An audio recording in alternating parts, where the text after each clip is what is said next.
मैं आकृति कुमारी MBN news network में आपका स्वागत करती हूं। भारत में द्विजों ने हमेशा समतावादी विचारधारा का विरोध किया है। आजादी के बाद से ही सत्ता द्विजों ने अपने हाथ में षड्यंत्र से ले लिया और भारतीय समाज में विषमतावादी विचारधारा को थोपने की कोशिश की और कहीं न कहीं वे बहुत हद तक सफल भी रहे, क्योंकि हजारों वर्षों से शोषण के कारण मूल निवासी समाज द्विजों की गंदी राजनीति समझ ही नहीं आई। लेकिन आज बामसेफ जैसे संगठन द्विजों के चाल से मूल निवासी बहुजन समाज को रूबरू करवा रही है। इस देश में मूल निवासियों का गौरव इतिहास के पन्ने में खूब झलकता है, लेकिन आज देश के मूल निवासी समाज देश के कुल संपत्ति में इनकी हिस्सेदारी न के बराबर है। आज इस देश का मूल निवासी बहुजन समाज घोर आर्थिक असमानता का सामना कर रहा है। इसके अलावा यह सामाजिक, शैक्षणिक और राजनीतिक रूप से भी पिछड़ा हुआ है। शासक वर्गों या यूं कहें कि द्विजों ने कभी इन्हें मुख्य धारा पर आने ही नहीं दिया। इस देश में कितनी असमानता है वह आप विश्व असमानता रिपोर्ट 2022 के रिपोर्ट पर देख सकते हैं। इस रिपोर्ट के अनुसार भारत विश्व के सबसे अधिक असमानता वाले देशों में शामिल हो गया है। इस रिपोर्ट में बताया गया कि वर्ष 2021 में 1% आबादी के पास राष्ट्रीय आय का 72% हिस्सा है, जबकि निचले तबके के 50% के पास महज 13% हिस्सा है। इसमें कहा गया है भारत एक गरीब और काफी असमानता वाला देश है, जहां कुलीन वर्ग के लोग भरे हुए हैं। रिपोर्ट में यह भी कहा गया है कि भारत में लैंगिक असमानता बहुत अधिक है। इसमें कहा गया है महिला श्रमिक की आय की हिस्सेदारी 18% है। अगर चीन को छोड़ दिया जाए तो यह एशिया के औसत से भी कम है।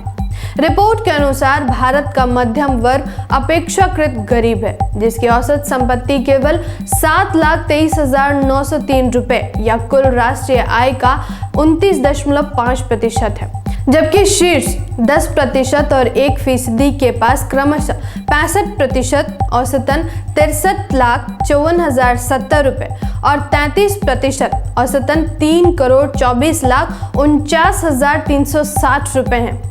रिपोर्ट ने कहा कि भारत की वयस्क आबादी की औसत राष्ट्रीय आय 2,04,200 रुपए है, जबकि निचले तबके की 50% आबादी की आय का औसतन मात्र 53,610 रुपए है और शीर्ष 10% आबादी की आय इससे करीब 20 गुना अधिक है। बताते चले कि नीति आयोग के बहुआयामी गरीबी सूचकांक MPI के अनुसार बिहार, झारखंड और उत्तर प्रदेश देश के सबसे गरीब राज्य है। सूचकांक के अनुसार बिहार की 51.91% जनसंख्या गरीब है, वहीं झारखंड में 42.16% और उत्तर प्रदेश में 37.79% आबादी गरीबी में रह रही है। सूचकांक में मध्य प्रदेश 36.65% चौथे स्थान पर है, जबकि मेघालय 32.67% 5वें स्थान पर है। रिपोर्ट में करोड़पतियों के संपत्ति पर कर लगाने का सुझाव दिया है। उसमें कहा कि ऐसे लोगों की आय को देखते हुए इन पर कुछ कर लगाने से सरकार के पास काफी राजस्व इकट्ठा हो सकता है।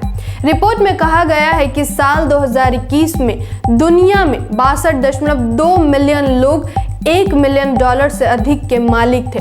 इनकी औसत संपत्ति $2.8 मिलियन थी और कुल मिलाकर इनकी संपत्ति $174 ट्रिलियन होती है। यदि इन पर 1.2% की दर से संपत्ति कर लगाया जाता है तो वैश्विक आय का 2.1% राजस्व इकट्ठा किया जा सकता है। आपको ये भी बता दें कि इस रिपोर्ट के लेखक लुकास चांसल है, जो वर्ल्ड इनइक्वालिटी लैब के सह निदेशक हैं। इस रिपोर्ट को तैयार करने में फ्रांस के अर्थशास्त्री थॉमस पिकेटी, इमैनुअल साज और ग्रेबिलियर जुकमैन जैसे विशेषज्ञों ने सहयोग दिया है। हम ये इसलिए बता रहे हैं कि आने वाले दिनों में इस देश के सत्ता पक्ष इस रिपोर्ट के विश्वसनीयता पर जरूर सवाल उठाएंगे। इसलिए आपको रिपोर्ट तैयार करने वालों के बारे में जानना जरूरी है, ताकि आप नेताओं के झूठे आरोपों में न उलझे और देश की वास्तविक व दयनीय स्थिति को स्वीकार करें। फिर लौटूंगी एक ऐसे ही महत्वपूर्ण विश्लेषण के साथ। धन्यवाद। जय संविधान, जय भारत।